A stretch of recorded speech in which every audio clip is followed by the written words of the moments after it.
새만금의 광활한 간척지는 21세기 번영을 기약하는 땅이 될 것입니다. 1991년 새만금 방조제 공사가 시작됐습니다. 그리고 19년 후 방조제가 완공됐습니다. 새만금 개발은 서울의 3분의 2에 이르는 면적에 신항만, 신공항이 들어서고 동서와 남북을 가로지르는 도로와 철도 등 대규모 기반 시설이 조성됩니다. 한황의 경제권의 중심지로 도약할 것입니다. 간척 토지와 호수로 조성된 새만금. 땅을 만드는 매립공사는 지금도 계속되고 있습니다.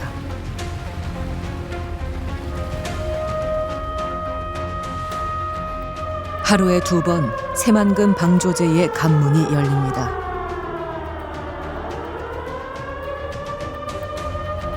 바다를 향해 퍼져나가는 검은 물.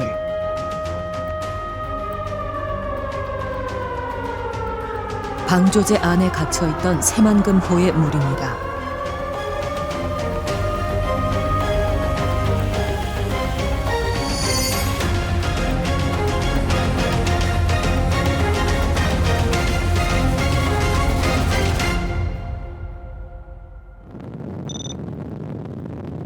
새만금 방조제 밖 외해에 섬들의 군락지 고군산 군도가 있습니다. 그중 가장 끝섬인 장자도를 찾아가 봤습니다. 섬에서 만난 어민 김종주 씨가 제작진을 해안가 바위로 안내합니다. 갯바위의 표면에서 해조류는 찾아볼 수 없습니다. 지금 이 시점에는 이제 토시라든지 뜸보기 이런 것들이 길어가지고 여기에 바위를 쫙 덮었어야 하는데 그게 다 없어진 거예요. 오염에 최고 강한 지충이만 지금 살아남은 겁니다. 톳, 꼬시래기, 참모자반이 거의 사라진 갯바위. 김종주 씨는 새만금호에서 나오는 오염된 물의 영향이라고 주장합니다. 새만금 배수관문을 조작을 통해서 안에 있던 이제 오염수들이 쭉 나오거든요. 여기까지 나오는 거리가 8km 정도 됩니다. 여기까지 그 새까만 간장색 물이 와서 우리 고군산 군도를 딱 점거를 해요. 그렇게 되면 깨끗한 환경에서 살던 물고기들이 얘네들이 갑자기 뭐 안 좋은 물이 오거든요. 냄새나고 하니까 먼 바다로 다 나가는 거죠. 김 씨는 고향인 장자도에서 횟집을 운영하고 있습니다. 그동안에는 섬 주변에서 잡은 해산물로 장사를 해왔지만 지금은 괜찮은 홍합 하나를 구하는 것도 쉽지 않다고 합니다. 예전에는 그냥 배 안 타고 바켓을 들고 갯바위 가서 채취를 했었거든요. 근데 새만금 방조제 이후에는 이 자원이 없어지다 보니까 지금 배 타고 한 1시간 정도, 한 30km 떨어진 섬에까지 가서 무인도 거기까지 가서 채취해온 거예요. 장자도 바로 옆 섬은 선유도입니다.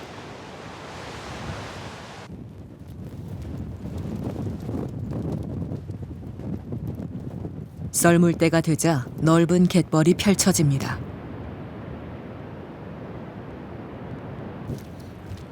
섬 사람들에게 갯벌은 풍요의 땅입니다.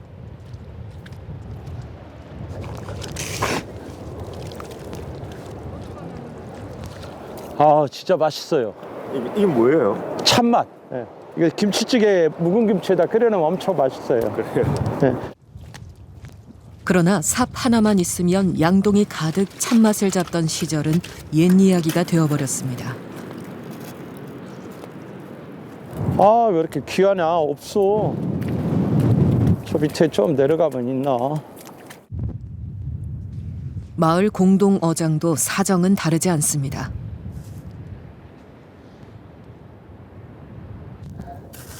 아, 말 그대로 빈 껍질만 나오고 이렇게 빈 껍데기. 예, 이렇게. 예, 예. 새만금을 막으면서 모든 불행이 시작된 거죠. 그는 저는 지금도 그걸 왜 막았는지 다 이해가 안 돼요. 그걸 해서 얻는 이득이 뭔데요? 그렇다면 방조제 안 새만금호 인근 주민들의 상황은 어떨까?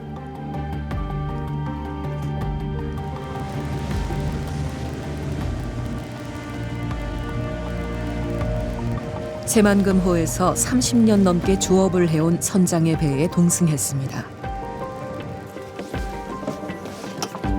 선원들이 미리 쳐놓은 그물을 끌어올립니다. 숭어의 산란터였던 새만금은 손꼽히는 황금어장이었습니다. 하지만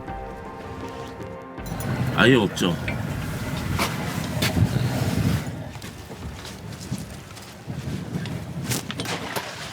유일한 생계였던 숭어잡이가 예전 같지 않아 주민들은 걱정이 크다고 합니다. 여기에 예전에는 이 숭어 잡는 배가 많을 때는 한 15배 그 정도 됐었어요. 근데 지금은 다 없어지고 나 하나 남았거든요. 이날 거둔 그물의 길이는 총 1.5km. 선원 4명이 반나절 동안 잡은 숭어는 13마리뿐입니다. 13마리. 13마리? 괜찮은 거예요? 이거 가지고 밥 못 먹고 살죠? 13마리 잡아서는. 결국 오늘 벌이도 시원치 않습니다. 20일만 한 거예요. 이렇게 하면 조업 나가는 의미가 없죠. 작년에도 그래도 뭐 계속 많이 잡힌 건 아니고요. 많이 잡는 날은 많이 잡았어요. 이 작년에 잡은 거예요? 예. 올겨울 숭어가 더 줄어든 이유는 무엇일까? 잼버리 영향 많죠. 그때는 수모를 완전히 딱 막아놨잖아요.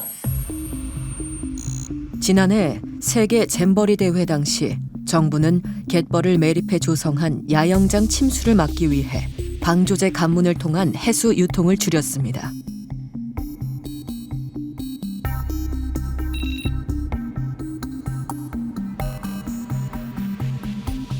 방조제에 물을 가두자 새만금호는 녹조로 뒤덮였습니다. 관문을 어떻게 운영하는지에 따라 달라지는 새만금의 수질. 어민들은 답답함을 호소합니다. 그때 엄청 더웠고 비도 엄청 많이 왔고 고기들이 많이 폐사했죠. 수질도 많이 안 좋아지고 그 영향이 지금까지도 계속 이어지는 거고 아마 몇 년 동안 이어질 거예요. 이 영향, 그 영향은. 34년째 진행되고 있는 새만금 사업은 우리나라 최대 국책 사업으로 꼽힙니다. 총 사업비 22조 7,900억. 세계에서 가장 긴 방조제를 쌓아 서울의 3분의 2에 해당하는 새로운 땅을 만드는 사업입니다. 지금까지 조성된 땅은 전체 면적의 35%. 바다를 메우는 공사는 앞으로도 2050년까지 최소 26년을 더 해야 합니다. 당초 새만금은 강에서 흘러온 물을 가둬 담수호를 만들고 그 물로 농사를 짓는 게 목표였습니다. 하지만 방조제 갇힌 물은 급격히 수질이 나빠지기 시작했고 시행착오 끝에 지금은 앞서 영상에서 보신 것처럼 하루 2번 관문을 통해 새만금호의 물을 바다로 내보내고 바닷물을 호 안으로 들이는 해수 유통을 하고 있습니다. 하지만 그럼에도 불구하고 수질은 크게 개선되지 않고 있습니다.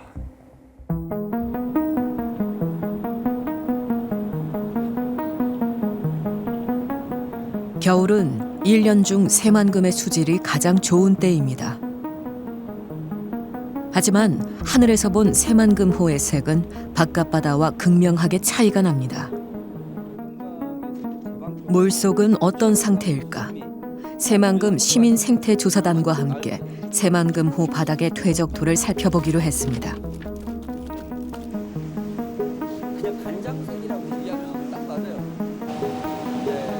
갈색빛을 띤 물보라가 일어납니다. 녹조와 같은 원리로 발생하는 겨울 적조입니다.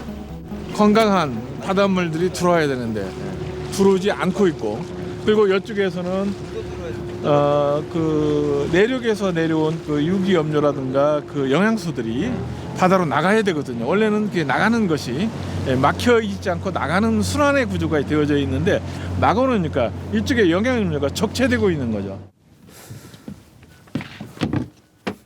기구를 이용해 바닥의 퇴적토를 긁어 올립니다. 뻘의 형상을 좀 보려고 하는 거예요. 저소생물이나 이런 것들을 이제 육안으로 직접 보려고 하는 거거든요. 먼저 새만금호 중심부 수심 7m 지점입니다. 물이 잘 순환되면 유기물은 모두 떠내려가고 바닥에는 모래가 쌓입니다. 과연 지금 새만금호의 상태는 어떨까?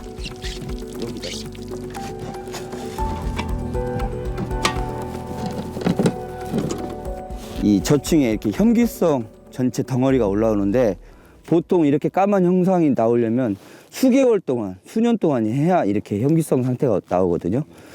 바닥 밑에가 완전히 저층이 썩어 있어요. 그러니까 이 상태에서 뭐가 자라겠어요? 보통은 옛날에 제가 15년 전까지만 해도 이 모래가 나오고 여기 안에서 이 저소생물들이 잡혔거든요. 근데 전혀 나오질 않는 거예요. 유기물이 쌓여서 형성된 퇴적토. 생물의 흔적은 전혀 보이지 않습니다. 방조제와 가까워질수록 수심은 깊어집니다. 수심 10m의 퇴적토는 어떤 상태일까?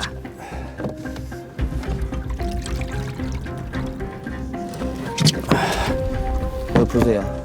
완전히 시금치물이죠.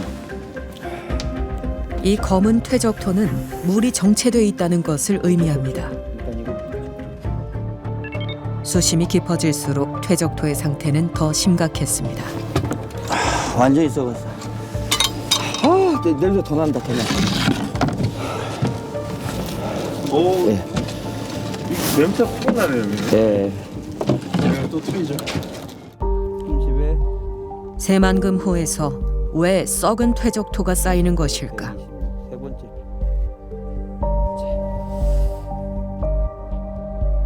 표층과 저층의 물이 순환하지 못하기 때문이라고 합니다. 육지에서 들어오는 담수하고 그 기존의 해수가 가지고 있는 그 해수의 그 밀도 차로 인해서 층이 생기는 거거든요.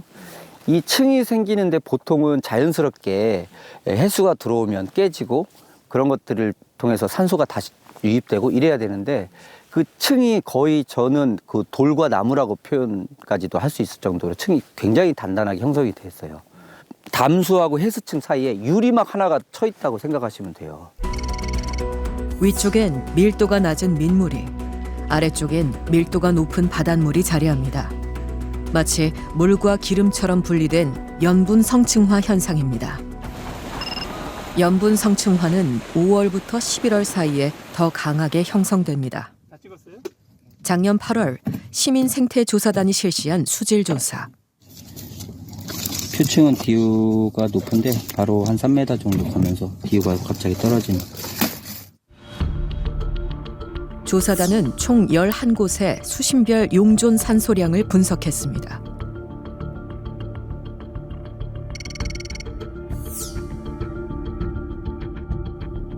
그 결과 수심이 깊어질수록 용존 산소량은 줄어들었습니다. 반대로 염분의 농도는 증가했습니다. 이는 강한 염분 성층화를 의미합니다.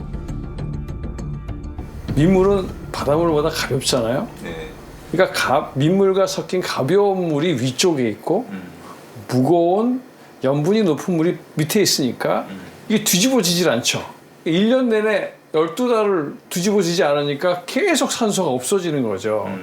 그래서 지금 새만금의 한 삼양군 상부 수질도 문제지만 하부는 생명체가 살 수 없는 곳이다. 사업을 총괄하는 새만금 개발청은 새만금의 수질을 어떻게 파악하고 있을까? 새만금 개발청은 서면 답변을 통해 현재 어족 자원이 다양하고 저층부엔 어패류도 풍부하다. 해수 유통량을 조절해 수질을 관리하고 있다고 답했습니다. 마지막까지 트여있던 가력도 구간이 마침내 메워집니다. 새만금 방조제 15년 역사에 드디어 마침표를 찍는 순간입니다. 2006년 물막이 공사가 끝나고 2010년 새만금 방조제가 완공되면서 바다가 완전히 가로막혔습니다. 쇠 돌고래 일종인 상괭이가 새만금 방조제 안쪽에서 떼죽음을 당했습니다. 물속에 산소가 부족해지면서 벌어진 일이었습니다.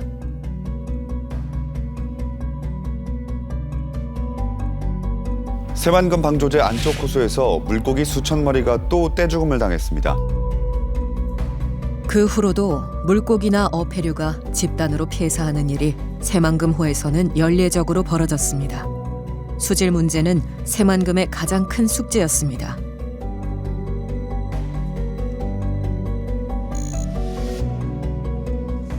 당국도 손을 놓고 있지는 않았습니다.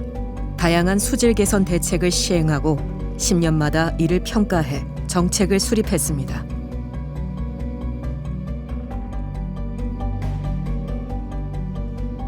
지금까지 새만금호 수질을 개선하기 위해 투입된 돈은 4조 4천억 원. 그러나 여전히 수질은 크게 개선되지 않고 있습니다. 그동안의 대책은 주로 만경강과 동진강으로 흘러드는 오염물질 제거에 집중됐습니다. 새만금의 구조적인 문제를 해결해야 한다는 지적입니다. 새만금호의 수질을 어떻게 개선할 것인가, 유역에서 들어오는 오염물질을 제거하는 부분, 그리고 그 성층을 깨는 부분, 그다음에 저층을 이제 개선하는 부분 세 가지가 되는데, 환경부의 관점은 주로 첫 번째 유역으로 들어오는 그거를 이제 잡겠다고 하는 게 지금 목표였고, 그 돈을 많이 썼지만 문제는 두 번째, 세 번째 부분은 4조 4천억이라는 예산을 들였지만 해결할 수 없는 부분이거든요. 원인과 해법을 당국도 알고 있습니다.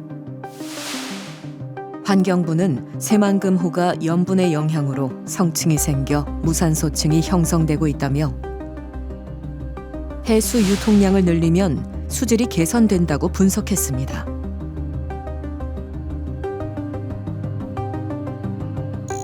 이 조사를 토대로 2020년 새만금위원회는 해수 유통량을 늘리기로 결정했습니다. 깨끗한 수질과 농업용수의 안정적 확보 등을 통해 환경부와 농림부 등 관계부처에서는 대책을 면밀히 검토해서 준비해야 할 것입니다. 그 후 지금까지 새만금에서는 관문을 여닫으며 하루에 2번, 주야간에 1번씩 해수 유통을 하고 있습니다.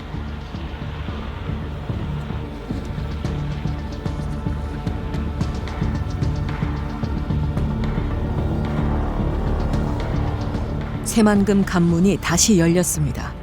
이번에는 깨끗한 바닷물이 새만금호 안으로 들어갑니다. 관문은 10여 분 만에 닫혔습니다.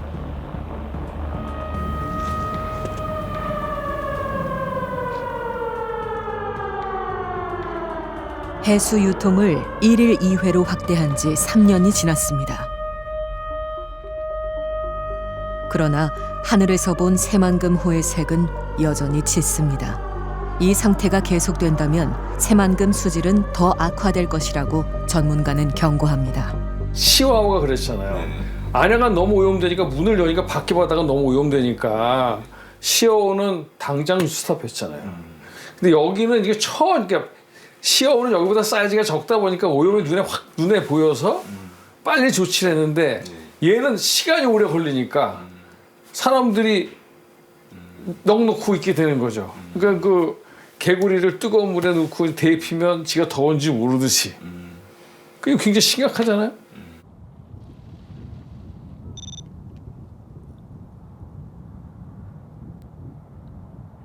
주민들의 이야기도 들어보기로 했습니다.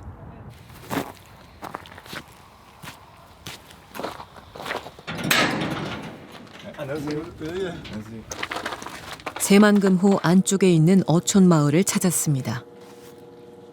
평생을 어부로 살아온 양길환 할아버지. 할아버지는 수질이 좋아지려면 방조제 관문을 항상 열어놓아야 한다고 말합니다. 다리 놓을 때 이만큼 열어놓고서는 이제 다리를 놓았단 말이에요. 그때까지만 해도 고기가 만발했어요. 그게 그놈만 열어놓으면 무엇이든지 많이 생긴다고. 할아버지가 기억하는 시기는 지난 2006년부터 2010년 사이. 방조제 공사를 하는 기간 동안 새만금 관문은 항상 열려 있었습니다. 그땐 수질도 좋았고 어족 자원도 풍부했다는 겁니다.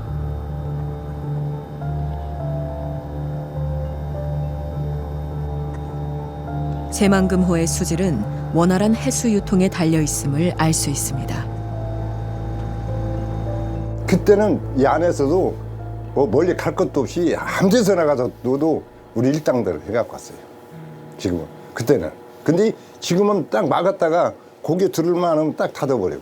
계속 조금 떼고 사료 떼고 열어야 되는데 조금 떼라고 닫고 뭐 물 사료 떼 물 한 10분이나 20분 열어놨다 닫고 뭐 그게 해수유통이요?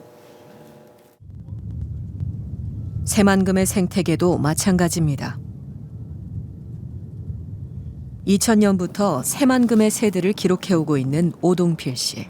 여기 와서 지금 무언가를 포착했습니다.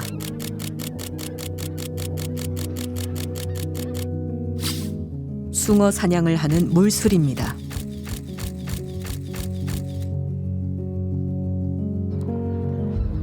시간이 지날수록 새만금을 찾아오는 물수리도 점차 줄고 있습니다. 저희가 만들어준 횟대에서 지금 먹이 먹고 있어요.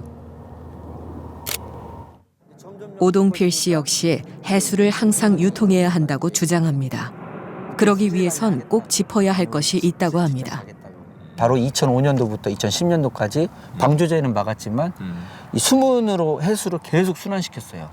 이게 자유스럽게 인간이 관여하지 않은 상태로 해수를 유통시켰을 때는 여기 생물 다양성이 굉장히 높았어요. 이미 5년 동안 우리가 그 테스트를 다 해본 거예요, 사실은. 마이너스 1.5m 관리 수위를 분명히 변경해야 돼요. 이 변경하지 않고서는 새만금 수질 문제를 해결할 수가 없어요. 방조제 하나를 사이로 마주하고 있지만 새만금호의 수위는 바깥바다와 다릅니다. 평균 해수면보다 새만금호 관리 수위는 1.5m 낮습니다. 그래서 해수 유통량을 늘리는 데도 한계가 있습니다. 지금 마이너스 1.5m에서를 고수한다고 하면 그게 제한적일 수밖에 없어요, 해수 유통이. 그러니까 그거를 풀어야지만이 더 많은 물을 들여드리고 더 많은 물을 뺄 수 있다는 거거든요. 그러려면 관리 수위 1.5m라는 정책을 과감하게 좀 획기적으로 또 혁신적으로 한번 생각해 볼 필요가 있다. 현 시점에서. 이러한 주장에 대해 새만금 수질 문제를 담당하는 환경부의 입장을 물었습니다. 관리 수위는 기본 계획에 있는 거고 그 기본 계획에 따라서 저희가 수질 개선 대책을 마련하는 거고. 그러면 마이너스 1.5m 유지한 상황에서 충분한 해수 유통이 가능하다고 보시는 겁니까? 저희가 막 관리 수위가 어때야 된다 이럴 것까지는 검토를 하고 있지는 않습니다. 새만금 개발청은 관리 수위를 변경하자는 의견에 대해 어떤 입장일까? 답변 드리기가 좀 애매합니다. 그 부분 같은 경우는 예민한 문제고 저희가 관리 수위 마이너스 1.5로 정해놓고 사업을 시작하는 거지 않습니까? 거기에 맞춰가지고 해야 되는 입장이고요. 그렇게 또 나가야 되고 그렇기 때문에 그거는 그렇게 돼서는 저는 안 된다고 생각을 합니다. 관리 수위를 옮기면은 뭐 전반적으로 재검토를 다시 해봐야 되는 상황이죠. 그렇게 되면요. 새만금호 관리 수위는 1989년에 결정되었습니다. 새만금을 농업용지로 활용하기 위해 사업 계획을 세울 때 마련한 기준이 지금까지 그대로 이어져 오고 있습니다.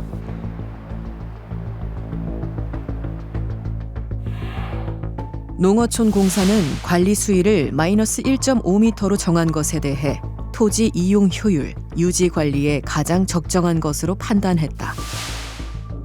관리 수위를 변경할 경우 더 높이 매립해야 하고 보강 공사로 사업비가 증가한다고 밝혔습니다. 그러나 사업비 등 구체적 자료에 대해선 공개가 어렵다고 답했습니다. 지난 13년 동안 매립된 토지는 전체 계획 면적의 약 3분의 1. 아직도 매립해야 할 토지가 더 많습니다. 시민들은 새만금 수질 정책의 대전환이 필요하다고 주장합니다. 이 마이너스 1.5m를 포기하는 상태에서 개발 계획이나 이런 것들을 좀 정리를 해야 되는 거죠.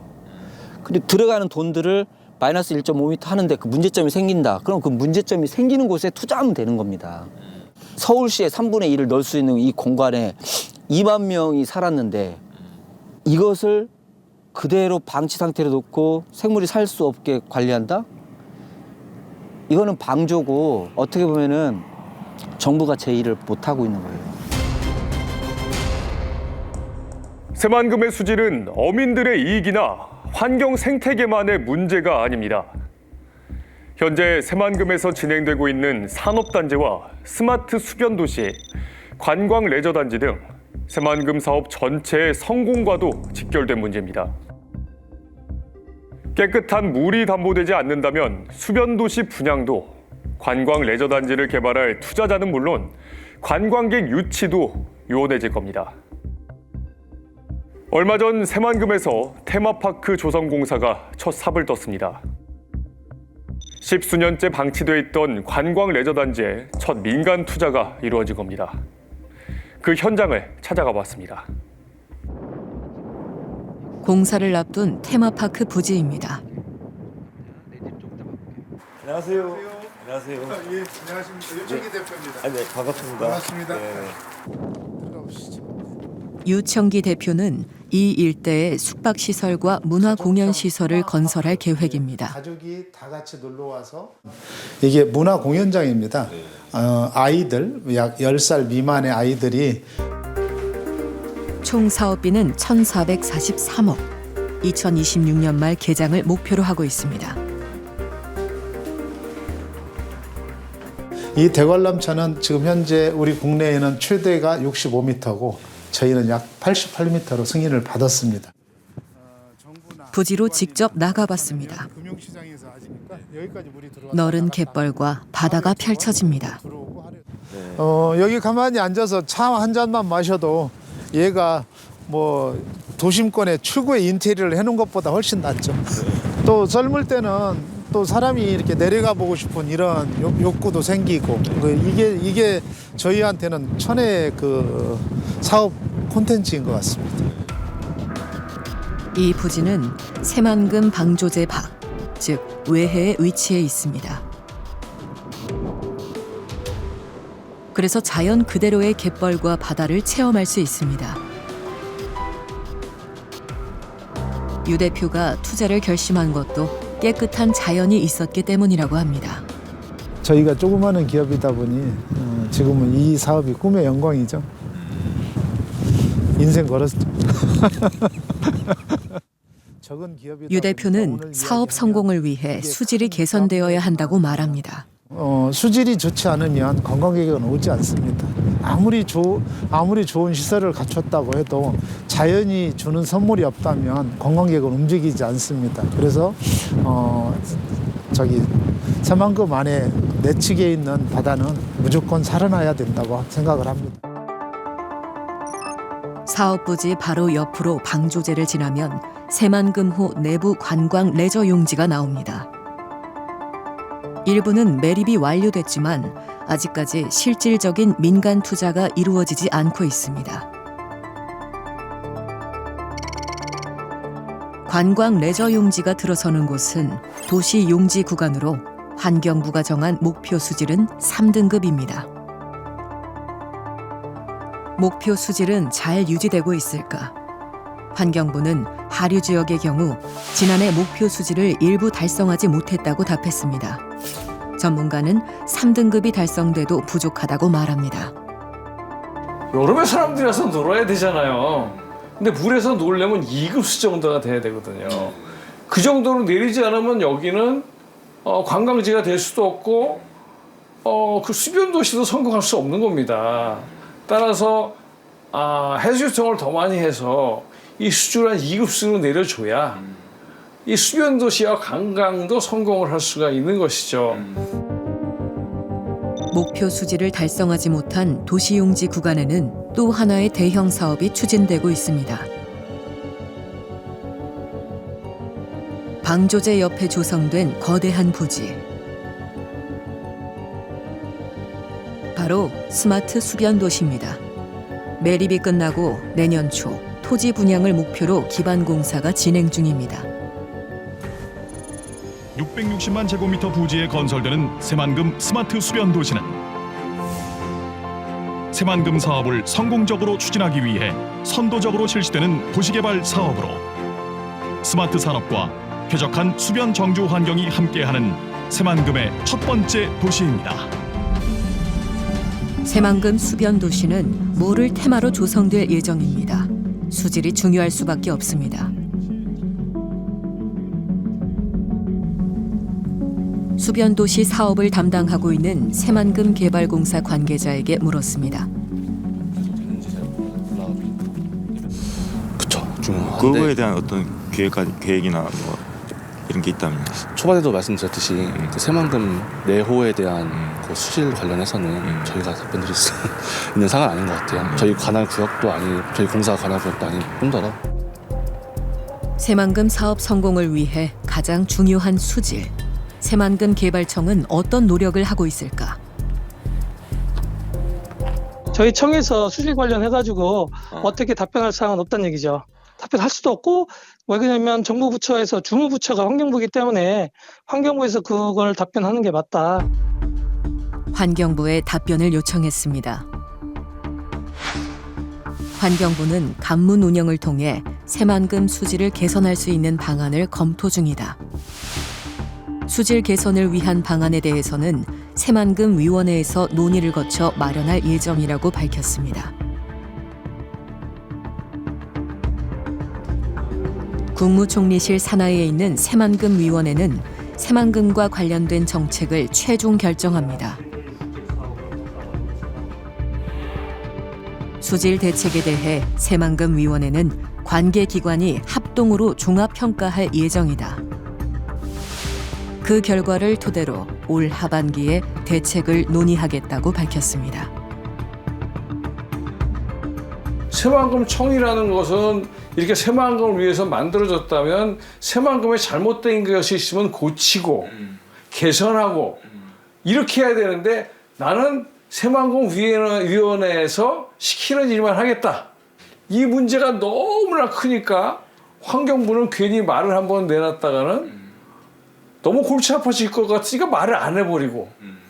그러니까 사실은 굉장히 얽혀 있는 거죠. 이것을 새만금청이 풀 리가 없고 환경부가 풀 리가 없고. 새만금은 사업이 시작된 이후 지금까지 7차례나 용도가 바뀌어 왔습니다. 사업 시작 당시엔 100% 농업용지, 2007년 복합개발 구상에 따라 농업용지가 줄어들고 비농업용지가 생겨났습니다. 그리고 다음 해인 2008년에는 농업과 비농업 비중이 완전히 뒤바뀌었습니다. 그 후에도 수십 년간 정치 경제적 상황에 따라 새만금은 동부가 경제 중심지, 창조적 녹색 도시, 녹색 성장 중심지 등 계속해서 변경되어 왔습니다. 새만금의 광활한 간척지는 21세기 번영을 기약하는 땅이 될 것입니다. 새만금 방조제는 단순한 방조제가 아니라 동북아를 넘어 세계로 뻗어가는 대한민국의 미래 경제 고속도로가 될 것입니다. 오늘 새만금 재생에너지 비전 선포식은 전라북도 새만금을 명실공히 대한민국 재생에너지 중심지로 선포하는 날입니다. 하지만 그러는 동안에도 공통적으로 바뀌지 않은 것이 있었습니다. 바로 수질에 대한 논란과 우려였습니다. 아직까지도 풀지 못한 숙제로 남아있는 수질 문제. 이러한 상황에서 새만금의 환경적 부담이 되는 새로운 이슈가 등장했습니다. 새만금 산단이 2차 전지 특화단지로 지정된 겁니다.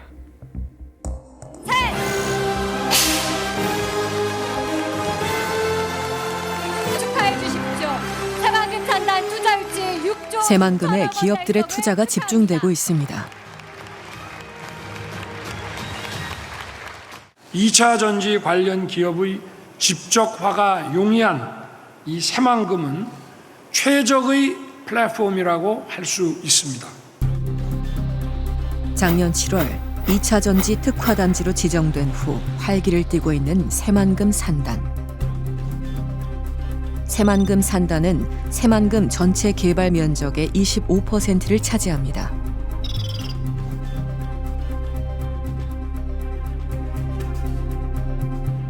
군산 국가산업단지 맞은편에 조성된 새만금 산단. 정부는 새만금 산단 입주 기업에 첫 3년 동안 법인세와 소득세를 100% 면제해주고 다음 2년은 50% 감면해주기로 했습니다.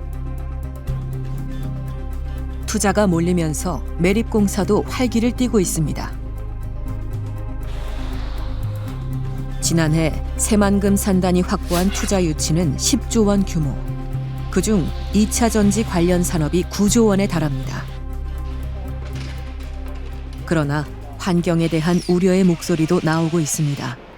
2차 전지 업체는 주로 광물 원료를 가공하거나 폐 건전지를 재활용하는데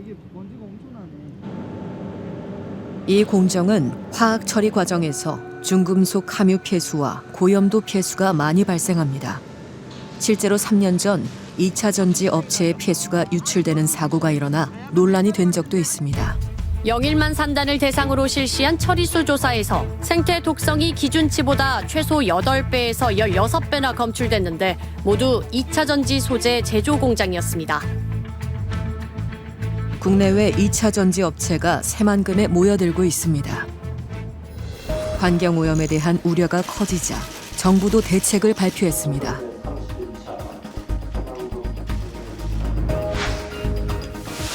정부안은 염 농도가 높은 폐수는 사업장에서 기준에 맞게 자체 처리 후 외해로 직방류하는 것입니다.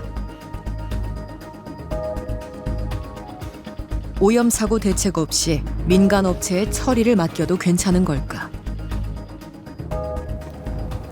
이러한 정부의 대책에 대해 지역 정치권은 걱정이 많습니다.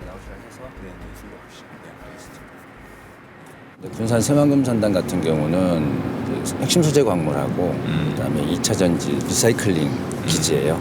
그러다 보니까 이제 생산하는 과정 속에서 여러 가지 이제 고염도 폐수라든가 중금속 함유 등 폐수가 나오는데 거기에 대한 처리 어떤 방침이 없어요, 정부에서. 새만금 산단의 폐수는 군산 국가산단의 공공 폐수 처리장에서 처리됩니다. 정부는 2차 전지 업체 입주에 맞춰 이곳 처리 시설의 용량도 늘릴 계획입니다.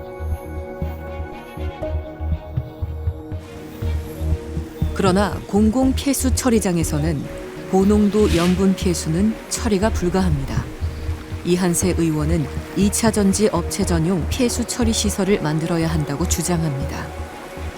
업체에서 개별 처리해서 방류하는 것보다는 다시 한번 전용 처리장을 만들어서 처리하고 안전하게 생태독성이라든가 여러 가지 오염물질에 대한 기준치를 모니터링하고 점검해서 바다로 내보내자. 그래서 전용 처리장을 건설해달라는 것이 주요 내용입니다. 투자 유치에 가려진 수질 대책. 진지한 고민을 지금부터 시작해야 한다고 그는 말합니다. 새만금위원회에서 결정했던 방식으로는 기업의 이윤을 높여주고 효율성을 주는 대신에 상대적으로 유해 방류했을 때 한 번의 사고로 인해서 연안어업에도 영향을 미칠 것이고 유해의 어떤 고기잡이 어선들도 영향을 미칠 것이다. 사실은 그쪽이 다 이제 우리 군산 어업의 중심지거든요. 김양식부터 시작을 해서 기업의 이윤 추구나 효율성 문제도 좋지만 기본적으로 환경적인 측면에서도 이 부분은 간과할 수 없는 문제다. 어떤 대책을 마련하고 가야 된다 생각하는 거죠. 전북특별자치도 역시 도민들의 안전, 생업과 직결된 문제인 만큼 대책 마련을 위해 노력하겠다는 입장. 또 처리 기준에 부합하게 처리할 수 있도록 여러 장치들을 마련해 나가는 것이 급선무라고 생각을 하고 있습니다. 그리고 향후에는 그 2차 전지 공공 폐수 처리장의 신설 부분들까지도 포함하여서 대책들을 강구하고 있습니다. 전용 폐수 처리장 신설 요구에 대해 새만금 위원회는 관계 부처와 방안을 검토 중에 있고 2차 전지 업체 투자 규모를 감안해 추가 대책을 마련하겠다고 답했습니다. 새만금 빅픽처를 만들 계획이며 현재 SOC 적정성 검토와 새만금 기본 계획의 발전적 재수립이 진행 중에 있습니다. 정부는 2025년까지 새만금 기본 계획을 다시 세우겠다고 발표했습니다. 8번째 계획 변경입니다. 취재를 통해 우리는 새만금호 수심 깊은 곳이 썩고 있다는 것을 알게 됐습니다. 그리고 지금의 수질 정책으로는 새만금의 수질이 개선되지 않을 것이란 두려운 진실도 확인했습니다. 그동안 환경적 측면보다 경제성, 효율성을 먼저 생각했던 당국의 커다란 숙제가 던져졌습니다. 정부는 이번 기회에 새만금 사업도 생태계도 어민도 살릴 수 있는 과거와 다른 수질 정책을 마련해야 합니다. 새만금 수질 문제가 되돌릴 수 없는 더 큰 문제가 되기 전에 대책을 세워야 합니다. 중남에 있는 분암호는 새만금보다 먼저 간척 사업이 진행됐습니다. 바다를 막은 지 40여 년, 지금 분암호의 수질은 매우 심각합니다. 분암호 물은 이미 오래전부터 농업용수는 물론이고 공업용수로도 사용하기 어려울 정도입니다. 물이 이렇게 불그스름하고 무슨 뭐 간장 색깔 나오고 이상한 냄새가 납니다. 그걸 우리가 뭐라고는 표현을 못해요. 분암호에서도 새만금과 같은 현상이 벌어졌습니다. 표층부에는 담수, 저층부에는 해수로 나뉘어 염분 성층화가 되었고 수심 깊은 곳은 빈 산소층이 형성돼 해양 생물이 살지 못합니다. 1m 이상의 아주 썩어 있는 그 오니 덩어리들이 밑에 가득 차 있다고 보시면 돼요. 그래서 이제 그런 것들이 계속 밑에서 이제 그 유기물 오염을 증가시키기 때문에 좋은 물이 들어와도 여기 들어오면 물이 몇 달 안에 이제 수질이 급격하게 악화되는 그런 악순환이 반복이 되고 있는 상황입니다.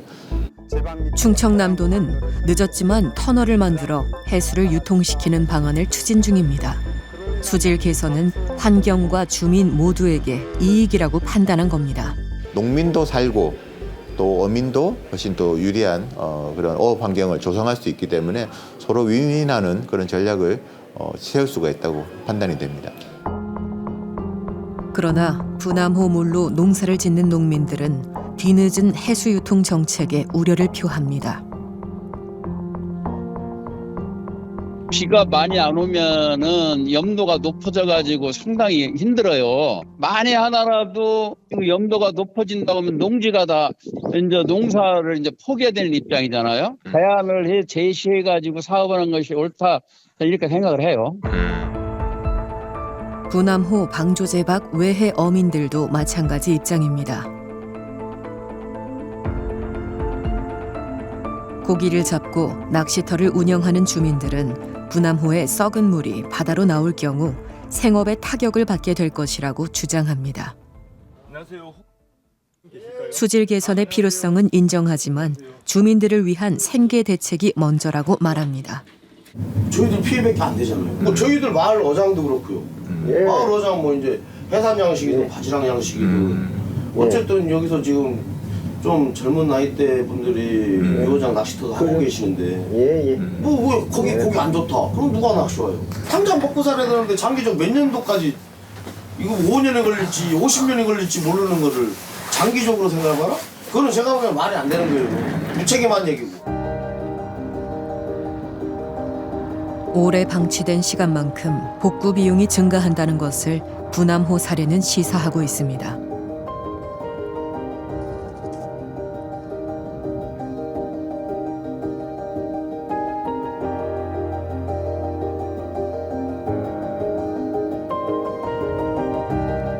방조제가 생긴 후 더 이상 바닷물이 들어오지 않으면서 풍경이 조금 달라진 새만금 갯벌. 하지만 아직도 갯벌의 일부는 살아 있습니다. 갈대 등 다양한 습지 식물이 자라 연안 습지로서의 기능을 하고 있습니다. 개찌렁이라고. 아니야, 개찌렁이 구멍이래. 개찌렁이는 이렇게 생겼구나. 엄청 크다. 개찌렁이는 염분이 높아야 돼요.